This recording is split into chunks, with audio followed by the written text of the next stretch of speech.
When I opened my eyes, the first thing I noticed was the smell. It wasn't Michael's cologne. It was something sharper, unfamiliar, like cedarwood and a hint of laundry detergent I didn't recognize. I blinked, trying to adjust to the morning light filtering through the half-closed blinds, and instinctively turned to my left, expecting to see my husband's tousled hair and the slow rise and fall of his chest. But what I saw made my entire body seize up in cold, paralyzing fear. There was a stranger in my bed. He was lying there, peacefully asleep, on Michael's side of the bed using Michael's pillow. For a few moments, I couldn't breathe. I just stared at the man, unable to move, unable to speak. Dark hair, strong jawline, faint stubble, probably mid-30s. Definitely not Michael. My brain scrambled for an explanation. Was this some bizarre dream? Had I wandered into the wrong apartment after a 12-hour ICU shift?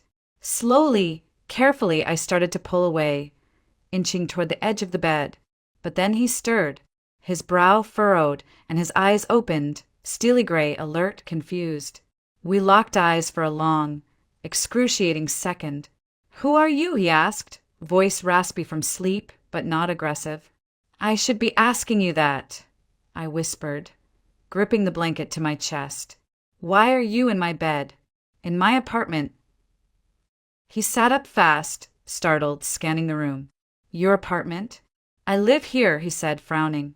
"I got back from a business trip late last night. This is my place." I shook my head violently. "No, my husband and I have lived here for 6 months. We have a lease. This is our home." Still holding the sheet around me, I stumbled out of bed, my legs barely supporting me. The man, who soon introduced himself as Andrew Foster, followed me into the hallway and pointed toward the living room. "Look, I'm not trying to scare you," he said calmly, "but I have the ownership documents. I bought this place 3 years ago." He reached into a drawer and pulled out a folder. Inside were official-looking papers with seals, signatures, and dates. His name, the address, all matching. "No, this can't be right," I murmured, flipping through them with trembling hands. "We rented this place through a real estate agency. We paid a deposit, first month's rent. My husband signed everything." "Can I see the lease?" he asked. I nodded, feeling sick, and retrieved the yellow folder we kept in the top drawer of the dresser. I handed it over, watching as his eyes scanned the pages. His expression changed. What had been confusion now shifted into concern. "This is a fake," he said slowly. "Not even a good one. I've never authorized anyone to rent this apartment. I've been away for work in Dallas for 6 months. I just got back last night." I sat down hard on the edge of the couch, my mind spinning. None of this made sense. Where was Michael? Why hadn't he told me? I grabbed my phone and called him. No answer. I tried again, voicemail. Michael always picked up. Even in meetings, he'd at least text back. My heart started pounding. Something was wrong. "I need to call him again," I said, dialing with shaking fingers. Andrew turned to give me privacy, stepping toward the window. But it was the same. Voicemail. Again and again. "He's not answering," I whispered. "He always answers me. Always." I stood, walked toward the bedroom closet, flung it open, and froze. Michael's suits, his ties, his carefully pressed shirts. Everything was still there. But Andrew stepped beside me and opened the other side of the closet. "These," he said slowly, pointing, "none of these are mine. And my things, they're all gone." I stared at the familiar navy blue blazer Michael wore to important meetings, the striped tie I gave him for our anniversary. How could this be happening? My husband, the man I trusted, had been living in a stolen apartment? Andrew pulled out his phone and made a call. "Roman? It's Andrew. Do you know if anyone was using my place while I was gone?" He paused, listening. 3 months ago, a guy moved in, said he bought the place. He glanced at me. Did he say his name? Another pause. "Michael Russo. Thanks." I sat down again, this time on the floor, my back against the cold wall. The name hit like a brick. "That's my husband." Michael. And for the first time, I felt the full weight of what was beginning to unfold. This wasn't just a mistake. It was a betrayal. I must have sat there for 10 minutes without moving, just staring at the wall. Everything felt unreal. The warmth from the night before, the familiarity of our home, it was all a lie. My stomach churned as I forced myself to stand up and go back into the bedroom. I opened every drawer, every cabinet. Michael's things were there, yes, but only the ones that didn't matter. A few shirts, some socks, a cologne bottle half empty on the dresser. The laptop he always used? Gone. His passport? Gone. Credit cards, bank statements, files? All vanished. The essentials were missing. I opened the nightstand on his side of the bed. That's when I saw it, a plain black folder wedged in the back, hidden beneath some old receipts.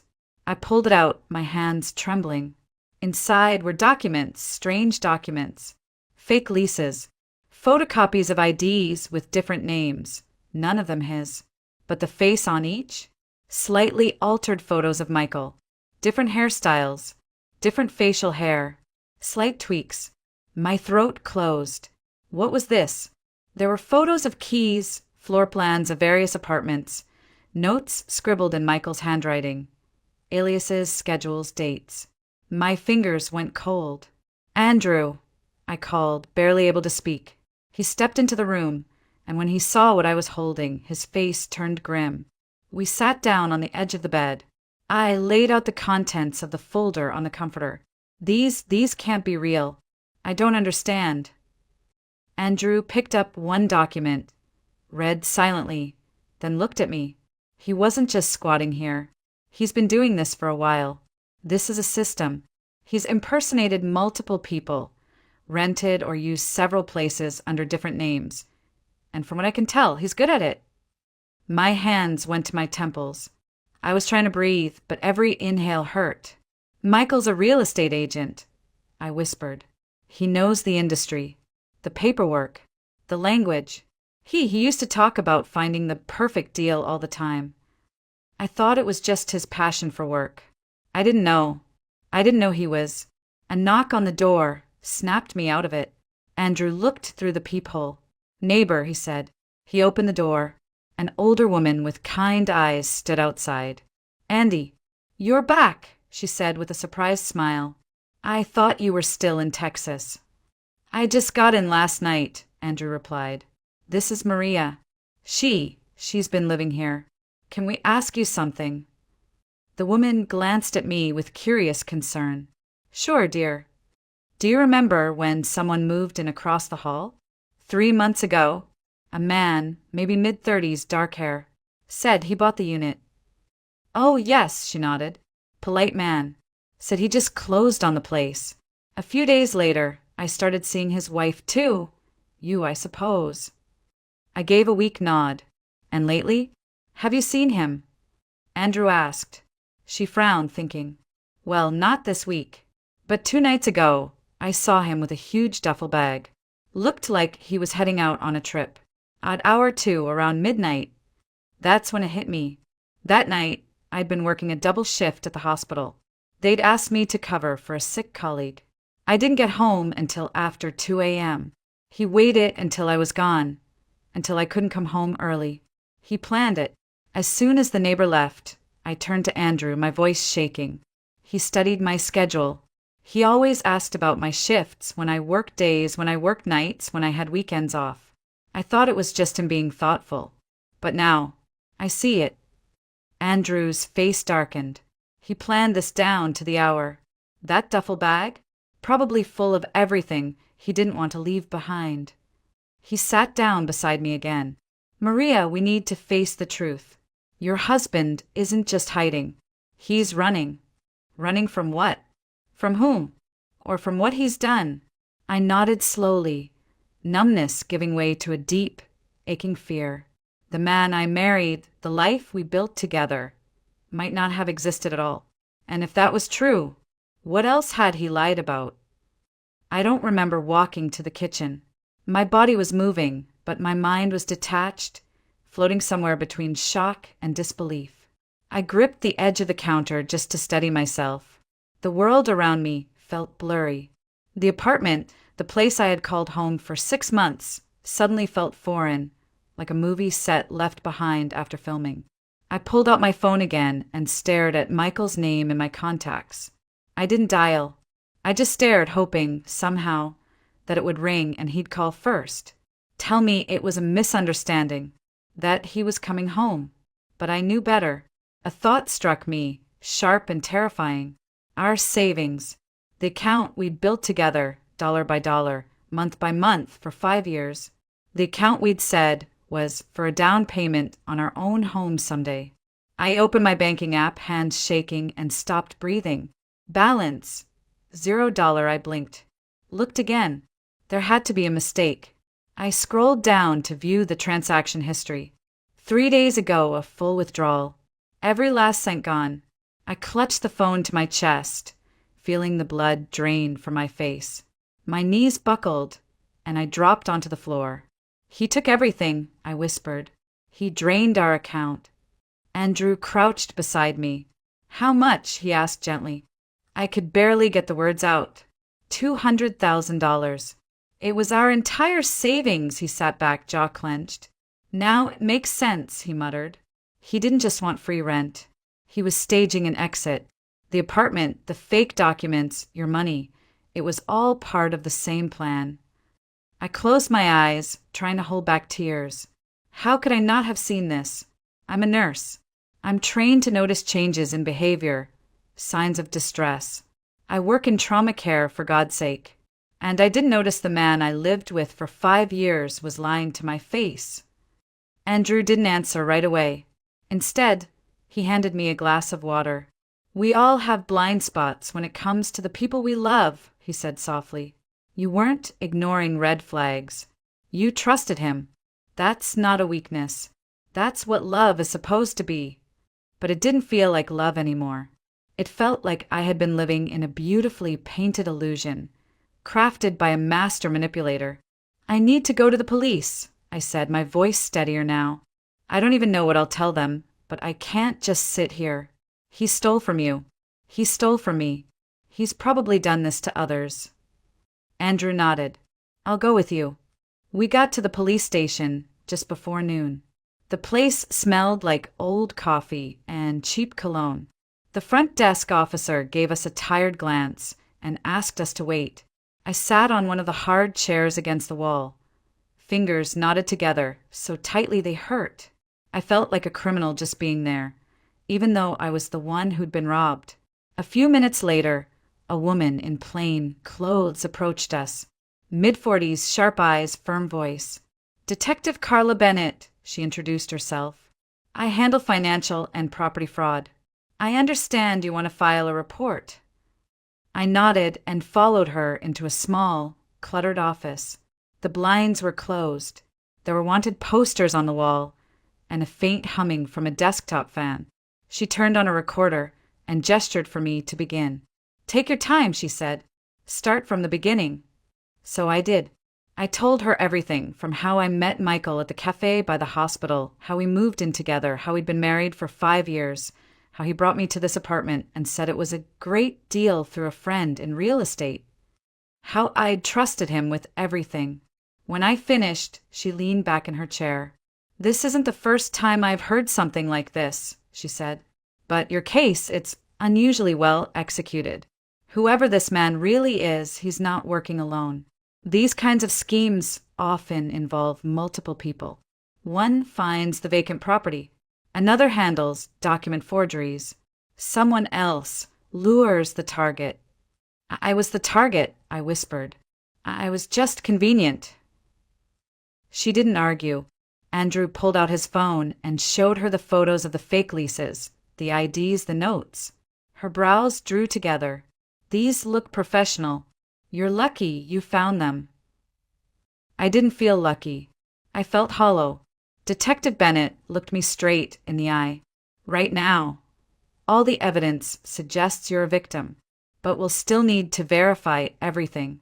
Interviews, signatures, financial records. This won't be over quickly. I nodded. I just want the truth. She paused. He might contact you again. If he does, let us know immediately. Do not engage. As we left the station, I felt a strange calm settle over me. Not peace, but clarity. The kind that comes after a storm has torn everything apart and left you standing among the ruins, forced to look at what's left. And what was left was me. I was still processing everything we'd told the detective when my phone buzzed. Unknown number. Chicago area code. For a brief second, I froze. Then my thumb hovered over the screen, and I picked up. "Maria!" The voice said, calm and steady, too calm. "It's me. Michael." His voice sent a chill through me, not because it was unfamiliar, but because it sounded normal, as if none of this had happened. As if he hadn't just vanished and stolen our life savings and left me sleeping in a stranger's home. "Where are you?" I snapped, pacing the sidewalk in front of the station. "What the hell is going on, Michael? Why aren't you home? Why haven't you answered your phone?" "I had to leave, okay? Something came up. A work issue. I didn't mean to worry you." "Stop lying to me," I hissed. "The real owner of the apartment came back. We've discovered everything. The lease? Fake. The money? Gone. Your job? You quit a month ago. So don't insult me by pretending nothing happened." There was silence on the other end. A long one. Then, finally, "I can explain, Maria, but not over the phone. Just don't do anything stupid, okay? Don't talk to anyone. Don't go to the police. I'll fix it. I'll be home soon." He said it like a promise, like he still had the right to make promises to me. "Don't go to the police?" I repeated. "Are you serious?" That's the first thing I did. His voice shifted. The warmth evaporated. "Maria," he said lower now, firmer. "I mean it. You don't know what you're doing. You don't know who you're dealing with." "Then tell me," I challenged. "Tell me who you are. Because clearly I've been sleeping next to a stranger for 5 years." The line went dead. I stood there, staring at the screen, heart hammering in my chest. "He knows," I whispered when Andrew walked up beside me. "He knows you're back. He knows we went to the police. He told me not to talk to anyone, not to do anything stupid." Andrew's face darkened. "Then we need to move fast." That night, we double-checked all the documents, made more copies of everything we'd found, and backed it up in the cloud. Every detail, every name, every address. It was like building a case against a ghost. I was just starting to doze off on Andrew's couch, wrapped in a blanket when the doorbell rang. My heart jumped. Andrew paused, turned off the music, and walked cautiously to the peephole. Then he stepped back. "It's him," he said. My blood turned to ice. "Michael." He nodded. "He's holding a bouquet of flowers." Of course he was, always with the performance. "What do we do?" I whispered. "We don't open that door," Andrew said firmly. "No matter what." The bell rang again. Then a second time, longer, more impatient. Then came the knock. And then his voice. "Maria, I know you're in there. Open the door. I need to talk to you." I walked toward the door on trembling legs, but I didn't answer. His voice grew louder, more insistent. "Stop this nonsense. This is ridiculous. I can explain everything." I almost laughed. "Explain everything? How do you explain 5 years of lies?" "Michael," I said from behind the door, "how are you planning to explain the forged lease? The stolen money? The double life?" There was silence. Then his voice changed. It dropped all pretense. "You have no idea what you're getting involved in. Open the damn door, Maria. Now, before things get worse." Andrew stepped forward. "If you don't leave right now," he said loudly, "I'm calling the police." Michael's reaction was instant and vicious. "And who the hell are you?" he snapped. "You think you know what's going on here? You don't.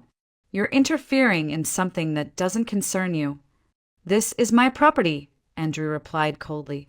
"And Maria is no longer your concern." "You'll regret this," Michael growled. "Both of you." Then footsteps. Heavy. Fast. The door to the building slammed shut. I collapsed against the wall, my breath ragged. "He threatened me," I whispered. "My husband actually threatened me." Andrew didn't say anything for a moment. Then he placed a hand on my shoulder. "No, he threatened a woman he no longer controls. That's different." And somehow that made all the difference. I didn't sleep that night. Not really. I lay on the couch in Andrew's living room, wrapped in a soft blanket, listening to the city's distant hum and the occasional hiss of tires on wet pavement. Every sound made me flinch. Every passing headlight made my stomach tighten. It wasn't fear of violence. It was fear of facing the truth, that I'd wasted 5 years of my life on a man who never existed. Andrew brought me coffee the next morning, just like he had the day before. He didn't ask how I slept. He didn't try to make small talk. He just sat beside me at the kitchen table and poured a second cup for himself. That small kindness, silent, steady, meant more than any comforting words could have. After a few minutes, he looked up and asked softly, "What was Michael like in the beginning?" I didn't know how to answer. For a moment, I was afraid even remembering him would somehow give him power. But I made myself go there. "He was charming," I said slowly. "Not flashy, just warm, attentive." He remembered every little thing I said. My favorite music, my shift schedule, how I took my coffee. He always said he was amazed by what I did, how I cared for patients, how I stayed calm in emergencies. I thought it was love. I thought I had finally found someone who saw me. Andrew nodded thoughtfully. Maybe he did, or maybe he saw something he could use. That stung more than I expected. "I feel so stupid," I whispered. How did I not see what he was doing? How could I have been so blind? "You weren't blind," Andrew said. "You were committed. There's a difference. He played a role, Maria. He studied you, your habits, your vulnerabilities. That's not love. That's manipulation." I looked away, blinking back the sting in my eyes. "We had a joint savings account," I said after a pause. Or so I thought. But really, I was just depositing into an account he had full control over. He told me it was easier that way, more efficient for long-term planning. I didn't even question it. He made me feel like I didn't need to. Andrew didn't say, "I told you so." He didn't need to. I was already drowning in shame. But then he added gently, "You trusted someone you loved. That's not something to be ashamed of. That's something to grieve." That word, grieve, hit hard, because it was grief, not just for the money or the apartment or even the betrayal. I was grieving the life I thought I had, the man I thought I knew. Later that afternoon, we took a walk around the block just to get some air. The sky was the color of ash, and the wind carried the scent of rain and distant smoke. Everything looked gray, muted like my thoughts, but moving helped. So did talking. We stopped at a bakery near the corner. Andrew bought us 2 warm croissants and insisted I eat at least half. I didn't have much of an appetite, but I forced myself. The flaky crust and buttery texture reminded me of Sunday mornings, before everything fell apart. "Have you told anyone else?" he asked as we sat on a bench nearby. "Friends? Family?" I shook my head. I don't even know what I'd say. "Hi. It turns out my husband's a con artist, and I've been living in a stranger's apartment for 6 months? They'd think I lost my mind." "Maybe," he said with a small smile, "or maybe they'd think you're a survivor." That word settled in my chest like a slow ember. Survivor. Not victim. Not fool. Not wife of a fraud. Survivor. That night, as I helped Andrew prep dinner, just pasta with marinara and some chopped spinach, I realized something strange. Despite everything, I didn't feel like I was intruding. I didn't feel like a guest. His home didn't feel like a place I was crashing in temporarily. It felt safe. After dinner, we sat with tea in the living room, soft jazz playing low in the background. For the first time in days, my body began to unclench. "Andrew," I said, turning toward him, "thank you for everything. You didn't have to help me. You could have just kicked me out and let me deal with it alone. I'm not that kind of person, he replied simply, and I don't think you should be alone right now. There was no hidden meaning in his voice, no expectation, just quiet understanding, and maybe something deeper waiting. But neither of us rushed it. Not tonight. For the first time since this nightmare began, I allowed myself to hope. Detective Bennett had told me 2 days earlier that the net was closing in. Michael's aliases had matched multiple open cases across state lines. One of her contacts at the FBI even mentioned surveillance footage showing him at another property in Denver. That night, I lay awake wondering, when cornered, would he vanish completely or come crawling back like a man with nowhere left to run? I saw him again 3 days later. I had just come back from the hospital after meeting with HR to file for an extended leave. The air outside was cold and sharp, biting through my coat, and all I could think about was getting upstairs and slipping into the warmth of Andrew's apartment. But when I reached the building's front steps, I saw him. Michael. He was sitting on the concrete steps like a man with nowhere left to go. His clothes were wrinkled, his face unshaven, eyes bloodshot. The confident smile he used to wear like armor was gone. In its place was something raw, almost pitiful. "Maria," he said, standing as soon as he saw me. "Thank God." I didn't say a word. I didn't have the strength to yell. I just stared at him. "I've been waiting here for hours," he said, voice cracking. "Please, we need to talk. I have nothing to say to you. Please, just 5 minutes." He looked around nervously, as if expecting someone else to show up. "I screwed up, okay? I made some bad decisions. But it wasn't about you. I didn't do this to hurt you. You stole our money," I said, my voice flat. "You forged a lease, pretended you owned that apartment, disappeared for days, and threatened me when I didn't open the door. So don't tell me it wasn't about me." He ran a hand through his hair. I didn't know how else to fix it. "I owe money, serious money. There are people, they're dangerous. I thought I could get ahead of it before things got worse." "How much?" He hesitated. $1.5 million. I blinked. The number felt surreal. I laughed once, short bitter.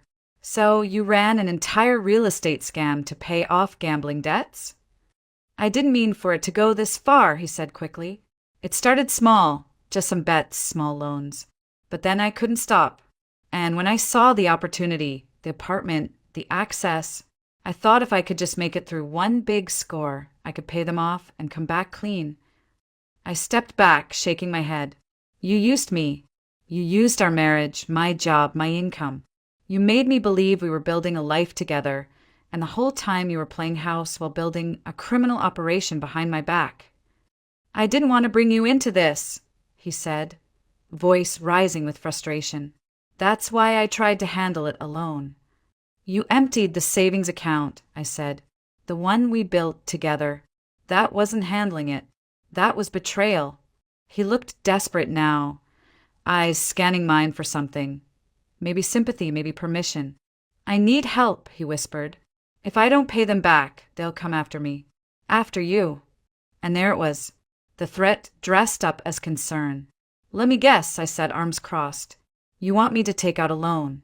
Use my nurse's salary to bail you out of something you chose to do." "Just for now," he pleaded. "Just until I can get back on my feet. I'll get a real job, I'll make it right. Please, Maria. We were good once, weren't we?" I stared at him for a long, heavy moment. "You're not the man I married," I said, finally. "Maybe you never were." I turned toward the door. He grabbed my arm. "Please, don't do this." The touch made my skin crawl. I yanked my arm away. "You already did this," I said coldly. "I'm just choosing not to let it keep happening." Andrew opened the door just then, sensing something was wrong. He looked between us, jaw tightening. "You need to leave," he said to Michael. "Now." Michael bristled. "This is between me and my wife." "Ex-wife," I corrected. "Soon." Michael glared at me with something ugly in his eyes. "You think he's going to save you?" He doesn't know what kind of danger you're in." "I am not the one who invited danger into my life," I said. "You did, and I won't let it bleed into mine anymore." He stood there for a second longer, fists clenched, breathing hard. Then he turned and walked away, disappearing down the sidewalk like a shadow finally giving up the shape of a man. Back inside, I collapsed into a chair and buried my face in my hands. Did I do the right thing? I whispered. Andrew crouched in front of me. Yes, absolutely. But what if he's telling the truth? What if those people come looking for him, and for me? Then we go to the police again. We stay smart, and we don't give in to fear. I looked at him, at the calm in his face, the steadiness of his presence, and for the first time in a very long time, I didn't feel alone. 3 weeks later, I sat in the courtroom. Michael didn't look at me when they brought him in. His suit was wrinkled, his face gaunt. I watched as he kept his eyes fixed on the floor, hands folded tightly in front of him. He looked like a man unraveling. And in truth, that's exactly what he was. The investigation had moved quickly once Detective Bennett connected the dots. Turns out Michael had been running similar scams for years, always with different names, always in different cities. Chicago was just his latest stop. The apartment, the fake job, even our marriage, it had all been part of a long con, threaded through charm, forged documents, and stolen identities. I gave my testimony calmly, clearly. The judge listened. So did the DA. No one interrupted. When I finished, I stepped down, walked past the defendant's table, and didn't look back. After the hearing, I didn't feel victorious. I felt empty but lighter. The weight was shifting. Not gone, but shifting. That night, back at Andrew's apartment, the place I now called home, I made tea, curled up on the couch, and opened my laptop. For the first time in weeks, I wasn't checking bank statements or police emails. I was opening a blank document. I didn't know what I was writing yet. Maybe it was a journal. Maybe it was a letter to myself. Maybe it was the start of something entirely new. But the cursor blinked, waiting patiently, and I let the words come. 3 days later, I found an envelope taped to the door. No return address. Just my name, written in sharp, almost angry letters. I opened it, slowly, heart pounding. Inside was a single note, handwritten. "You destroyed everything. Hope it was worth it." There was no signature, but I knew exactly who it was from. I called Detective Bennett. She sent someone to collect it. I wasn't scared, but I was done letting fear take up space in my life. "It's likely just a final power play," she told me over the phone. "A way to remind you he's still thinking about you. But that doesn't mean he still owns any part of your story." She was right, because that part of my life, the part where I kept looking for love in the face of danger, where I mistook obsession for devotion and silence for stability, was over. I was no longer a woman who flinched at every doorbell or second-guessed her instincts or let someone else define her worth. I was building something new now, not just a home, not just a career, a self. Andrew helped. Quietly, patiently. He never tried to rush anything, never tried to define what we were. Some days, we talked about nothing and laughed over coffee. Other days, I cried on his shoulder when the nightmares came back, and he held me like I deserved to be held. Not like a broken thing, but like something valuable. One morning, I woke up to the smell of pancakes. I followed it to the kitchen and found him flipping the last one, a towel slung over his shoulder, hair a mess. "You cook?" I asked, smiling despite myself. "Only under extreme emotional blackmail," he said with a grin. I sat down at the table, and he brought me a plate without asking how many I wanted. He just knew, and I realized maybe healing doesn't always come with a grand revelation. Sometimes it arrives quietly, wrapped in simple mornings, shared meals, and the slow trust of being seen. 6 months later, I walked into my first class at the local community college. Psychology 101. I was applying for a second degree. Trauma therapy. I wanted to help people who'd been through what I had. I wanted to give them words for things that once felt unspeakable. and maybe, someday, help them write their own endings. Or beginnings. Sometimes, the deepest betrayal doesn't come from enemies. It comes from those who once knew our morning routines, the shape of our silence, and how we take our coffee. And when the people we trust turn out to be illusions, it doesn't just break our hearts, it shakes the ground beneath our identity. But healing isn't about forgetting. It's about reclaiming your name, your voice, your worth. Maria didn't get revenge by exposing him.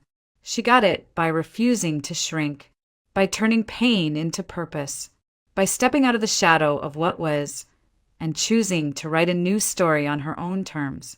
Because sometimes survival is the loudest victory, and peace is the sweetest form of justice. The world keeps turning, and with each turn comes a new story.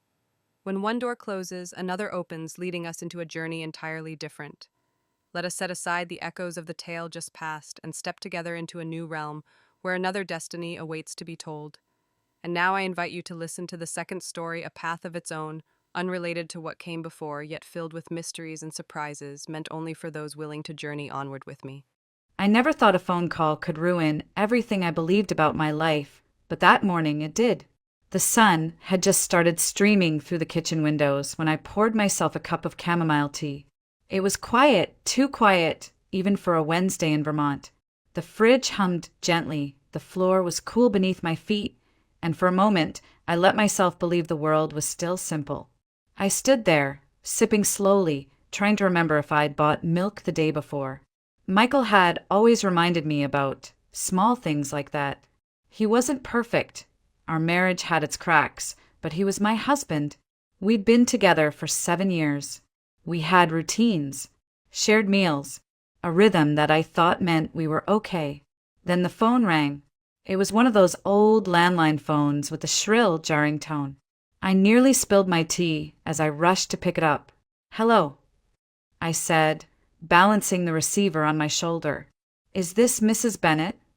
The voice was male, formal, hesitant. "Yes," I replied, suddenly alert. My fingers tightened around the ceramic cup. "Who's this?"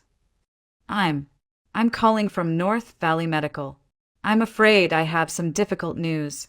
Your husband, Michael Bennett, he was in a car accident this morning. He didn't make it." For a second, I thought I'd misheard him.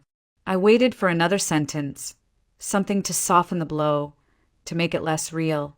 But it didn't come. Only silence and the sound of something sharp breaking inside me. "What?" I whispered. "No, there must be a mistake. Michael he just left for his business trip last night." "Are you sure it's—" "I'm very sorry, ma'am," the man continued, and I could tell he was struggling too. "There's more you should know." My heart was pounding. My knees felt weak. I sat down slowly at the kitchen table, the chair legs scraping across the tiles like a scream. What else?" "He wasn't alone in the car," the man said. "There was a woman. She also died at the scene." I didn't say anything. "We identified her as a woman named Erin Mitchell.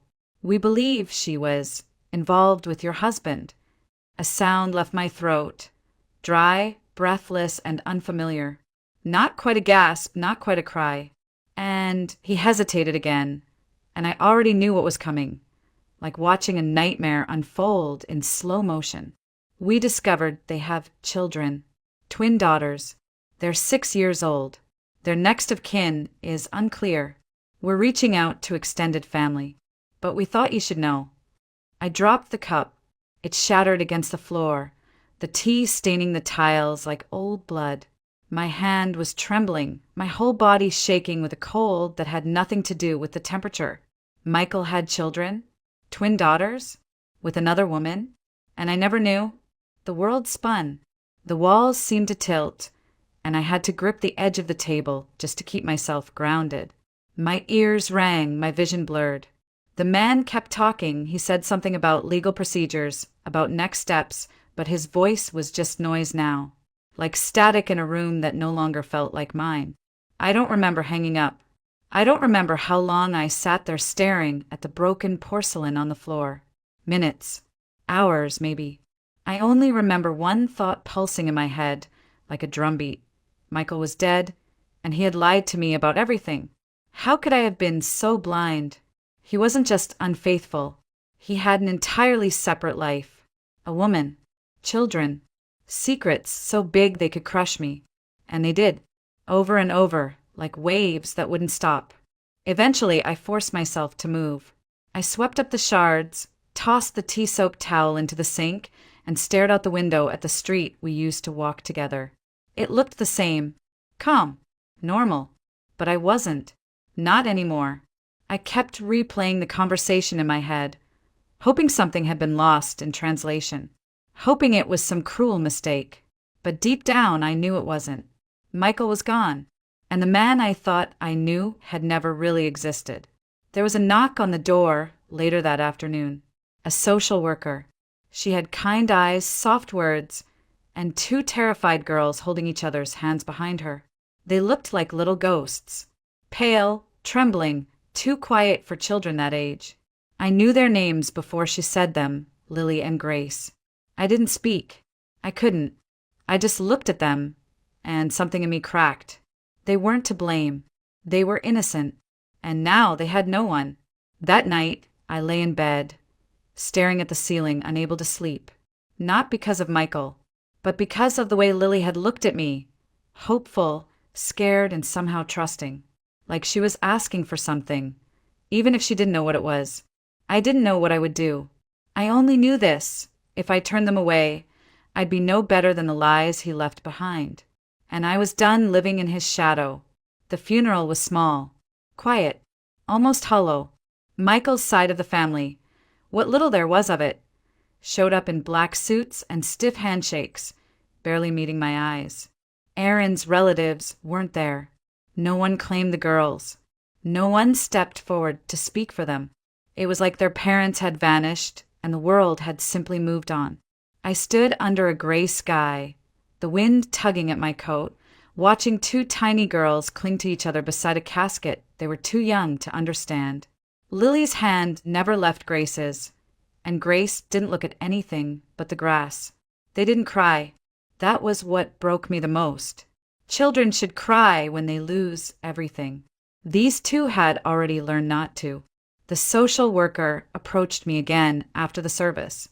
She said they could go into temporary foster care, that there was paperwork, protocols, resources that could be tapped into. But I wasn't really listening. I was staring at Lily's shoes.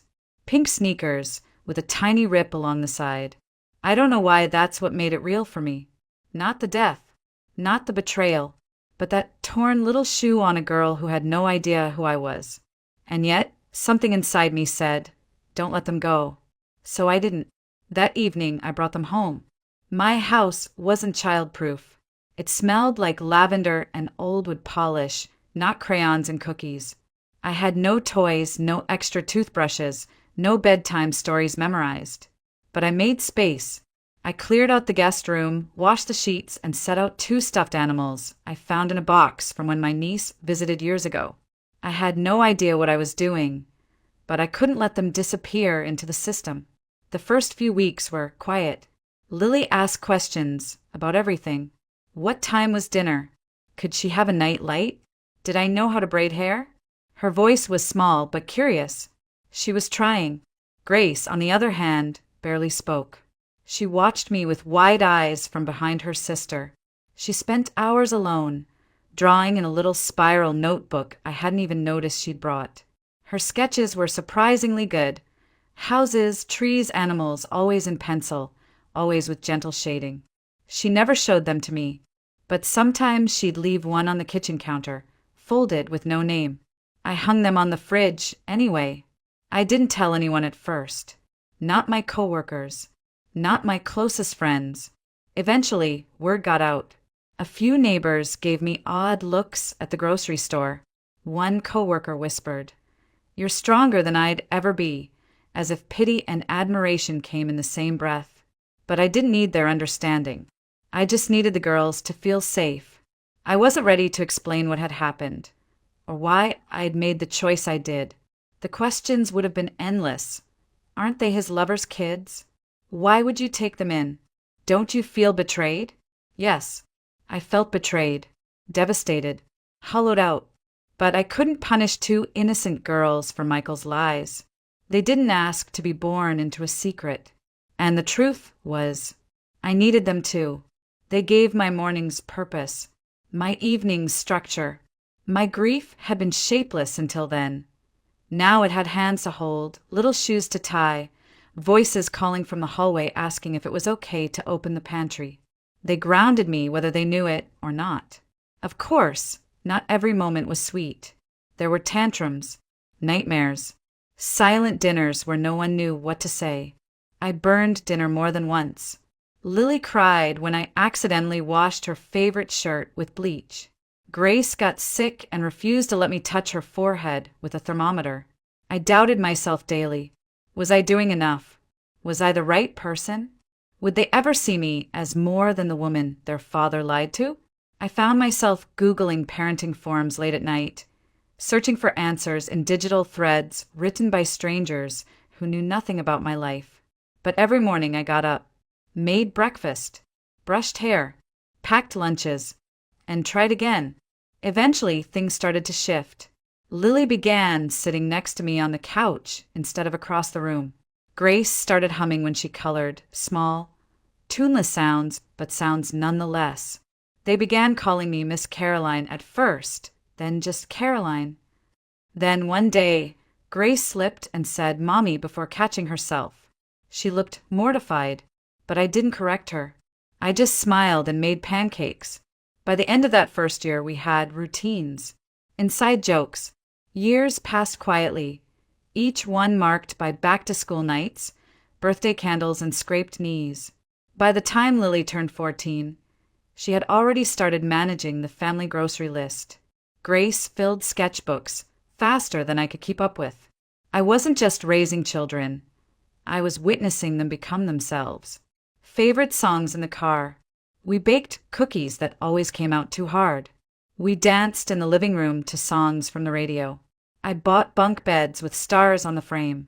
They picked out their own blankets. Lily chose sunflowers. Grace picked deep green. One night, as I tucked them in, Lily whispered, "Do you think Daddy can see us?" I froze. Then I knelt beside her bed and said softly, "Maybe. But I think he'd be proud of how brave you are." She nodded, and that was the last time she ever asked about him for a long while. I still cried sometimes, alone in the laundry room with a towel pressed to my face. The betrayal hadn't vanished, but it was no longer the center of my story. These girls were, and I was no longer just surviving. I was becoming their mother. By the time they graduated high school, our tiny home was full of college brochures and part-time job schedules.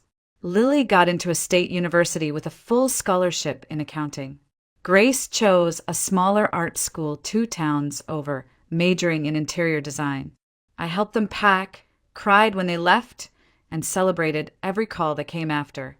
16 years went by before I realized just how much we had built together, not from blood, not from names on paper, but from ordinary days stitched together by love. Lily and Grace grew into young women before my eyes. They each had their own rhythm, their own voice, their own way of being. Lily was steady, focused, drawn to order and structure. She'd always been the one to check her planner twice, to color code her highlighters, to balance a checkbook before she ever got her license. Grace was her mirror opposite, restless, intuitive, sensitive to light and texture and sound.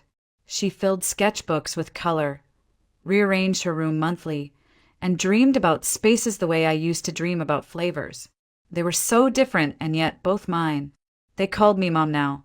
It had slipped into our lives gradually, like the way winter becomes spring. You don't notice the first warm breeze until it's already wrapped around your skin. And I never asked for it.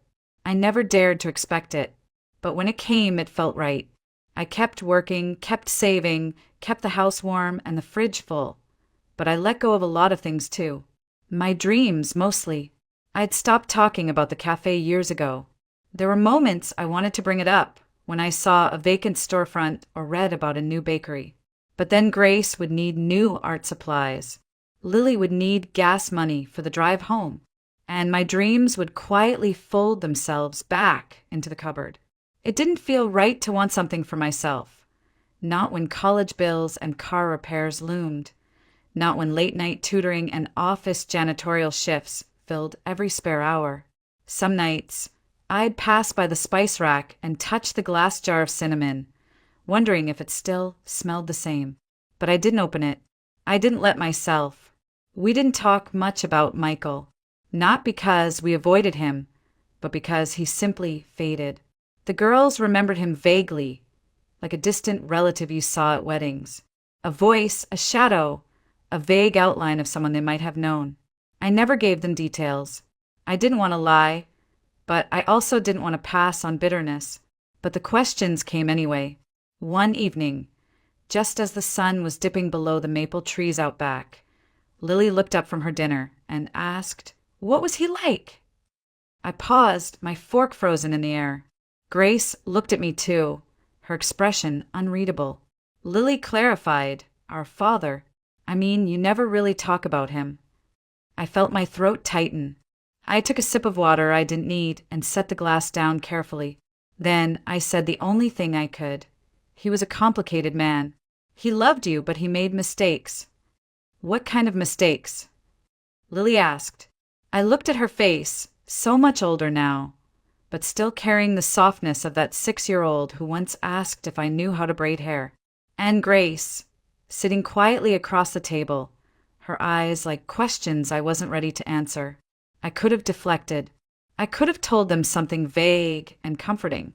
But after 16 years, they deserved more than that. He had another life, I said. He was married to me when you were born. I didn't know about you. I didn't know about Aaron. I found out everything after the accident. The room was quiet. So, Grace spoke at last, her voice barely audible. You're not our real mom. My heart cracked open. Slowly, painfully, I reached across the table, taking both their hands in mine. Maybe not by blood, I whispered, but I've loved you every day since the moment you walked through my door. I am your mother in every way that counts. No one said anything. The sound of the clock, ticking, filled the silence. I waited for them to pull away, but they didn't. Still, the days that followed were hard. There was more silence than usual. No music during dinner. No jokes in the car. Lily grew quiet, retreating into her schoolwork. Grace spent more time outside, sketching under the porch light or disappearing into her room without saying goodnight. I respected their space. I didn't push. I knew they needed time to untangle what they had just learned, what it meant for the lives they thought they understood. A week later, as I was chopping vegetables in the kitchen, Lily came in and leaned against the counter. Her arms were crossed, her face unreadable. "Mom," she said softly, "I've been thinking." I kept chopping, waiting. About what you told us. About Dad. About everything. I looked up. I was angry. At first, I thought, why didn't she tell us? Why didn't she just lie? But then I realized you never owed us a fantasy. You gave us a home. A real one. You've always been there, every step. That's what matters. I dropped the knife and pulled her into a hug, so tight I thought I'd never let go. The tears came fast. Relief, grief, joy, all tangled together. "I love you so much," I whispered. "You and Grace, you're my whole world." Grace stood in the doorway, watching. She didn't speak, but after a moment, she stepped forward and wrapped her arms around us both. "We love you too, Mom," she whispered. And just like that, the silence lifted. We didn't erase the past. We didn't pretend the truth hadn't stung. But we stitched something stronger over the wound. Something unbreakable. We were a family, and that truth was ours now.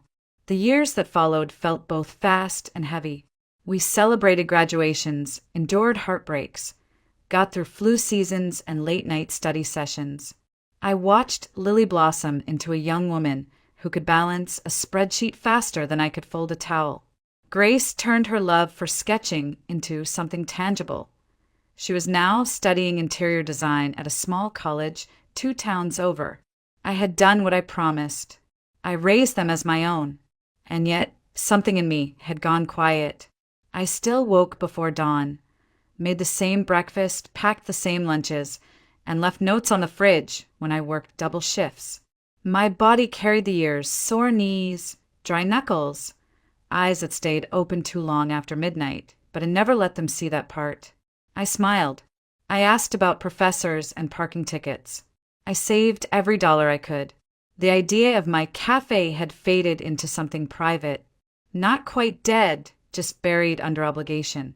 Then one night, as we sat around the dinner table, eating Grace's oversalted stir-fry and laughing about it anyway, she put down her fork and asked, "Mom, if you could do anything, just for you, what would it be?" The question landed softly, but hit something deep. I blinked. "What do you mean?" "If you didn't have to think about money or time or anyone else," Grace said, "what would you want for yourself?" I looked between the two of them, and for the first time in years, I let myself answer truthfully. "I used to dream about owning a cafe," I said, almost laughing at the sound of it. "A small one. Cozy. Somewhere people could come and sit and feel like they belonged. I always loved feeding people, not just their stomachs, but their hearts." Lily smiled slowly. "Why didn't you ever do it?" I shrugged. Life. Bills. Timing. And then, "I had you too. You became the dream." They exchanged a look. It was subtle, quick, but I noticed. I didn't think much of it, just assumed they were touched by the sentiment. I didn't know, couldn't have known, what they were already planning. Weeks went by. I kept working. They kept smiling in ways that made me suspicious. Grace asked me random questions about paint colors and kitchen layouts. Lily started asking about recipes I hadn't cooked in years. I chalked it up to curiosity, but something was happening. I didn't realize how serious it was until one Sunday afternoon. I came home from the grocery store and found them whispering in the living room with a laptop open between them. When they saw me, they jumped, literally jumped, and slammed it shut. I laughed. "What are you two up to?" "Nothing," they said in unison. "Too fast." That's when I knew something was coming. I just didn't know how big it would be. It had started as a joke one evening. Grace sketching a fake cafe logo on a napkin. Lily running mock numbers on a spreadsheet. But slowly it became real. They set up a joint savings account.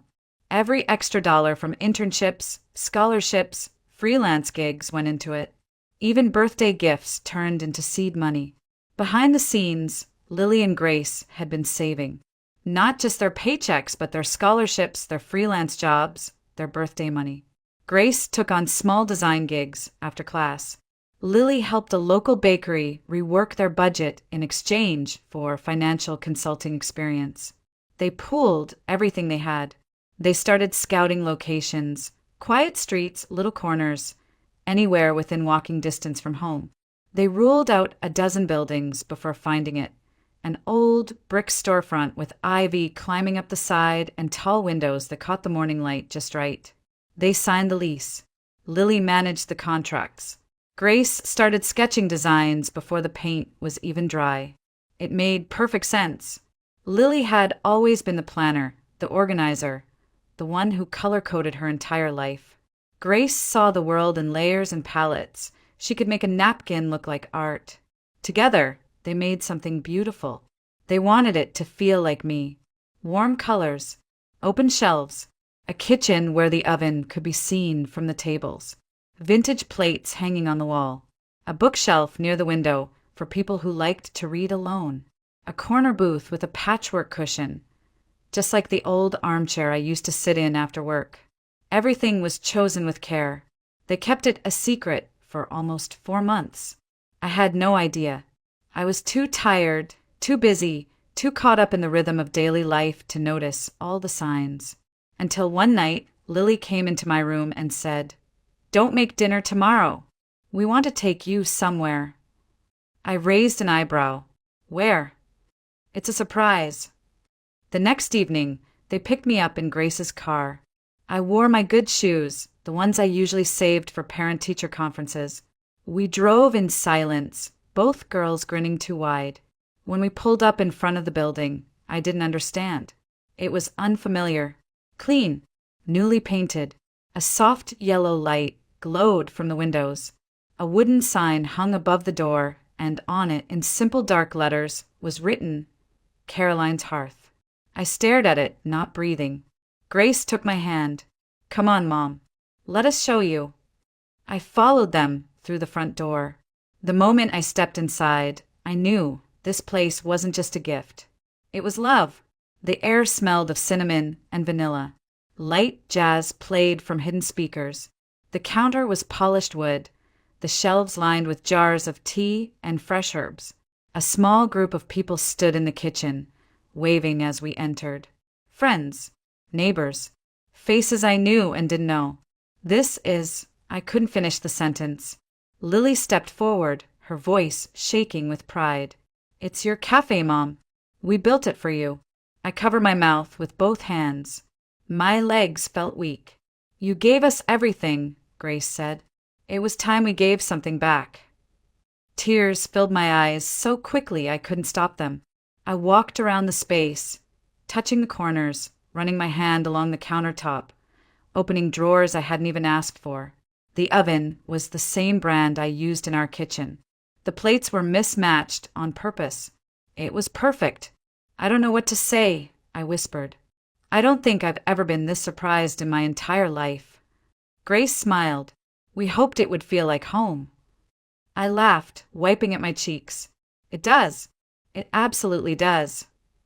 And for the first time in a very, very long time, I felt like the dream I gave up on had been waiting for me all along. The grand opening wasn't grand in the way most people might imagine. There were no press releases, no photographers, no influencers waiting to post reviews. It was simple, honest, perfect. The morning of, I wore a navy blue apron with my name embroidered across the chest, Caroline's Hearth, a gift from Lily, folded carefully on the front counter. Grace had arranged a bouquet of wildflowers in a mason jar beside the register, and soft morning light poured through the windows, just the way she'd imagined when she first saw the building. I stood at the door while guests trickled in, neighbors, friends, people who had seen me at the grocery store for years and never known my name, a woman who remembered me from the Parent-Teacher Association, a man whose mother I used to care for during her hospice days. They smiled, hugged, sat down quietly. The smell of cinnamon rolls and fresh bread wrapped around them like a blanket. Lily managed the register. Grace floated from table to table, adjusting vases and making sure every detail whispered welcome. And I stood behind the counter, hands trembling slightly, until someone ordered the first cup of coffee. Then I moved, and everything made sense again. It was like I'd stepped into the version of myself I had buried long ago, measuring flour by feel, moving with the rhythm of the kitchen, giving smiles with the food, warmth with every plate. I wasn't just cooking.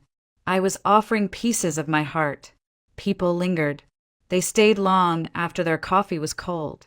They leaned into the windows, reading, laughing, staring out into the sleepy Vermont street like they'd found a second home. That night, when we locked the doors and flipped the sign to closed, I stood alone in the center of the cafe, turning in slow circles. It was real. It was mine, and I hadn't done it alone.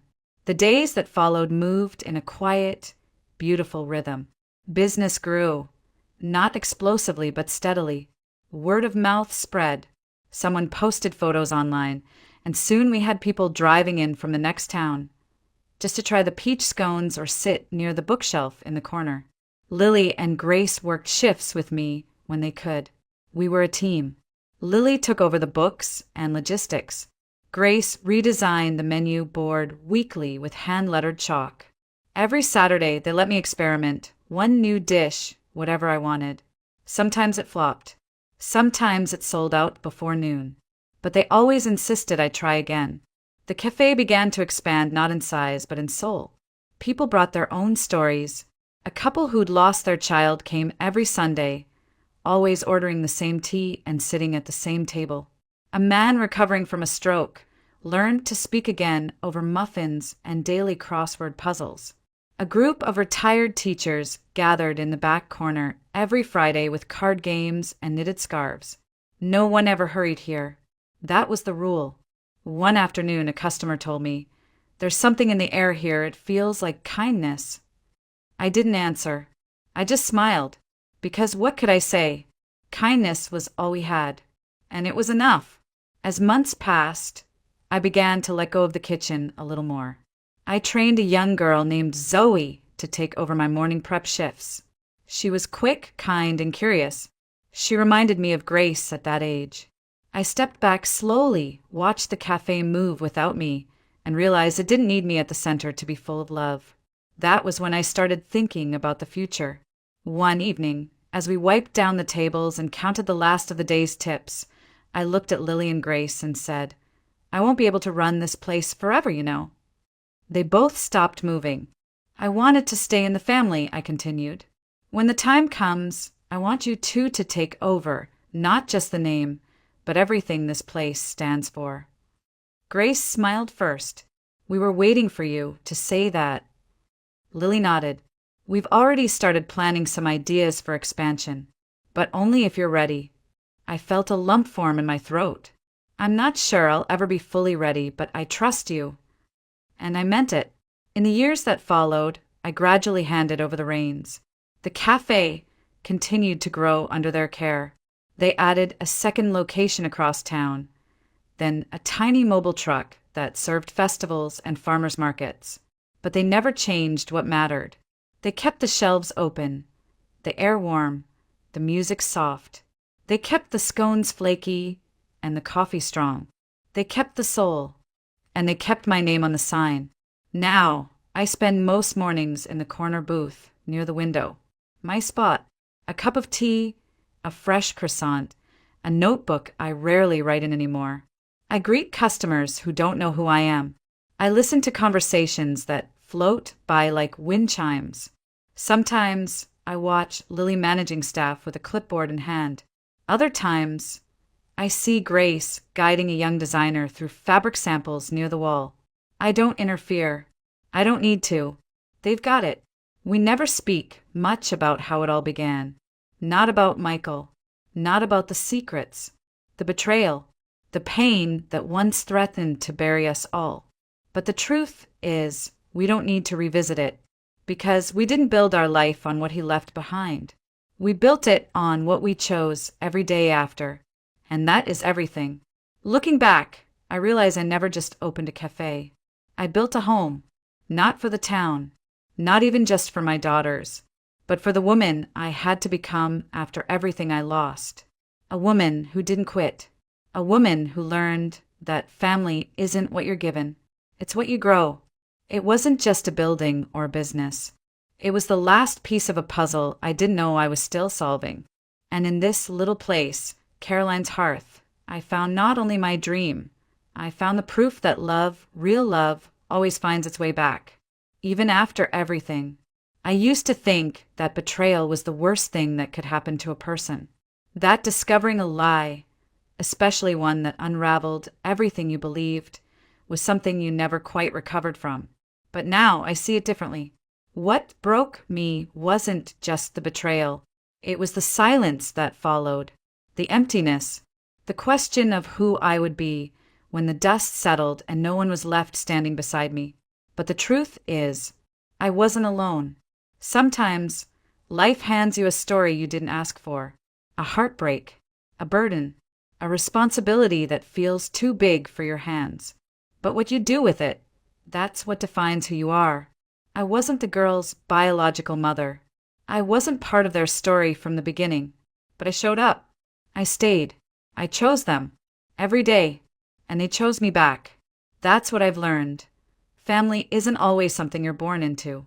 Sometimes it's the people who walk with you through the hardest moments, who make room for your grief, your growth, and your dreams, and still stay. You don't need perfect beginnings to build something beautiful. You just need love and the courage to give it without guarantees. And if you're lucky, if you love without expecting anything in return, one day that love might come back to you in the most unexpected, beautiful way, just like it did for me.